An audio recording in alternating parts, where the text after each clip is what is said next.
नमो नारायण। राधे राधे। श्रीमद् भगवद गीता के पंचम अध्याय के 25वें श्लोक में भगवान ने अर्जुन से कहा है, हे अर्जुन, लभन्ते ब्रह्म निर्वाण मृषय क्षीण कल्मषा छिन्न द्विधा यतात्मान सर्वभूत हिते रता। कहते हैं अर्जुन, जिसके शरीर मन बुद्धि इंद्रियां सहित वश में हैं, जो संपूर्ण प्राणियों के हित में रत हैं, जिनके संपूर्ण संशय मिट गए हैं, जिनके संपूर्ण दोष नष्ट हो गए हैं, वे विवेकी साधक निर्वाण ब्रह्म को प्राप्त होते हैं। यथात्मन का भाव यह है कि नित्य सत्य तत्व की प्राप्ति दृढ़ लक्ष्य होने के कारण साधक को शरीर इंद्रिय मन बुद्धि वश में करने नहीं पड़ते, बल्कि वे स्वाभाविक ही सुगमतापूर्वक उनके वश में हो जाते हैं। वश में होने का कारण इसमें राग द्वेषादि विषयों के दोष का अभाव हो जाता है और इनके द्वारा होने वाली प्रत्येक क्रिया दूसरों का हित करने वाली हो जाती है। शरीर इंद्रिय मन बुद्धि को अपने और अपने लिए मानते रहने से ही वे अपने वश में नहीं होते और इनमें राग द्वेष काम क्रोध आदि दोष विद्यमान रहते हैं, और जब तक विद्यमान रहते हैं तब तक साधक स्वयं इसके वश में रहता है। इसलिए साधक को चाहिए कि वह शरीर आदि को कभी अपना और अपने लिए न माने। ऐसा मानने से इसकी आग्रहकारिता समाप्त हो जाती है और ये वश में हो जाती हैं। अतः जिसकी शरीर इंद्रियां मन बुद्धि में अपनेपन का भाव नहीं है, जो इस शरीर आदि को कभी अपना स्वरूप नहीं मानते, ऐसे सावधान साधकों के लिए आत्मन कहा गया है। सर्वभूत हिते रता। सांख्य योग की सिद्धि में व्यक्तित्व का अभिमान मुख्य बाधक है। इस व्यक्तित्व में अभिमान को मिटाकर तत्व में अपनी स्वाभाविक स्थिति अनुभव करने के लिए संपूर्ण प्राणियों के हित का भाव होना आवश्यक है। संपूर्ण प्राणियों के हितों के प्रति ही उसके व्यक्तित्व को मिटाने का शुभम साधन है। जो सर्वत्र परिपूर्ण परमात्मा के साथ अभिन्नता का अनुभव करना चाहते हैं, उनके लिए प्राणी मात्र के हित में प्रीति होनी आवश्यक है।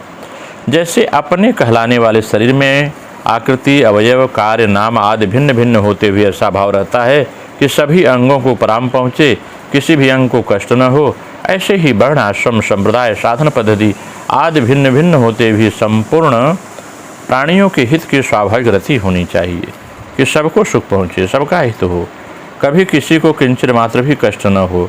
कारण कि बाहर से भिन्नता रहने पर भी भीतर से एक परमात्म तत्व की समान रूप से सब में परिपूर्ण है, यह भाव होना चाहिए।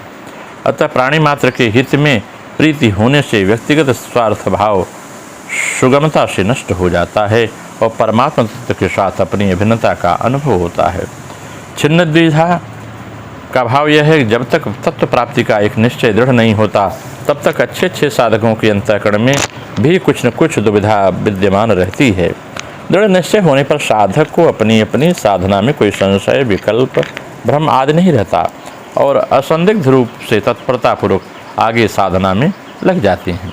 क्षीण कल्मषा, प्रकृति से माना हुआ जो भी संबंध है वह सब कल्मष ही है, क्योंकि प्रकृति से माना हुआ संबंध ही संपूर्ण कल्मषों अर्थात पापों, दोषों, विकारों का हेतु है। प्रकृति तथा उसके कार्य, शरीर, इंद्रिया, मन, बुद्धि आदि में स्पष्टतया अपना अलग अलग अनुभव करने से साधक में निर्विकारता स्वतः आ जाती है।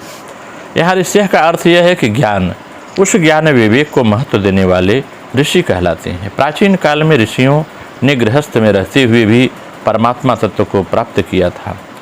यहाँ भी सांसारिक व्यवहार करते हुए विवेक पूर्वक परमात्मा तत्व की प्राप्ति के लिए साधन करने वाले साधकों का वर्णन है। अतः अपने विवेक को महत्व देने वाले साधक भी ऋषि कहलाते हैं। लभन्ते ब्रह्म निर्वाणम, ब्रह्म तो सभी को सदा सर्वत्र प्राप्त है ही, पर परिवर्तन से शरीर आदि में अपनी एकता मान लेने कारण मनुष्य ब्रह्म से विमुख रहता है। अतः शरीर आदि उत्पत्ति विनाशशील वस्तुओं के संबंध विच्छेद हो जाता है, तब संपूर्ण विकारों और संशयों का नाश होकर सर्वत्र परिपूर्ण ब्रह्म का अनुभव होता है। लभन्ते का अर्थ है जैसे लहरें समुद्र में लीन हो जाती हैं, ऐसे ही सांख्य योगी निर्वाण ब्रह्म में लीन हो जाते हैं। जैसे जल तत्व में समुद्र और लहरें ये दो भेद नहीं है, ऐसे निर्वाण ब्रह्म में आत्मा और परमात्मा ये भेद नहीं होता। लोगों की दृष्टि में ज्ञान ने योगी दूसरों का हित करता हुआ सर्वभूत हिते रता दिखता है, पर वास्तव में वह दूसरों का हित करता नहीं, बल्कि उसके द्वारा स्वतः स्वाभाविक दूसरों का हित होता ही रहता है। अगर इसकी क्रिया योग के माध्यम से हम व्याख्या करें तो यह बात और स्पष्ट होती है कि सम्यकदर्शी ऋषि लोग निर्वाण पद को प्राप्त करते हैं, परंतु उसके पहले निष्पाप होना चाहिए व्यक्ति को। अन्य ओर दृष्टि जाने पर ब्रह्म के सिवा अन्य वस्तु के प्रति आसक्ति होती है, यही पाप है। इस प्रकार पाप से शून्य होने पर ज्ञान प्राप्त होता है, यही निर्वाण पद की प्राप्ति का सेतु है। क्रिया करके क्रिया की प्रावस्था प्राप्त होने पर सब एक हो जाता है, दो नहीं रहते, तब पाप पुण्य नहीं रहता, एकमात्र आत्म साक्षात्कार वृत्ति रहती है। सब कुछ आत्मा ही जान पड़ता है, सब गुरुवत पूजनीय जान पड़ता है, क्योंकि गुरु की आत्मा है और आत्मा ही गुरु है, गुरु ही आत्मा है। जिसको ऐसी अवस्था प्राप्त होती है वे ही महात्मा लोग माया गंध से हीन होकर दीनवत्सल होते हैं और भगवत प्राप्ति के लिए व्याकुल हैं, उनके प्रति कृपालु होते हैं। कृपा पूर्वक साधकों को गुह्य साधन रहस्य बतला देते हैं। इस गुह्यात गुह्य साधन और ज्ञान के द्वारा भगवत स्वरूप का अनुभव होता है और इस प्रकार की अनुभूति प्राप्त कर साधक शोकातीत परम पद को प्राप्त होता है और यही साधक मुमुक्ष होता है और स्वयं को सिद्ध कर लेता है। नमो नारायण। राधे राधे। आप सबका मंगल हो।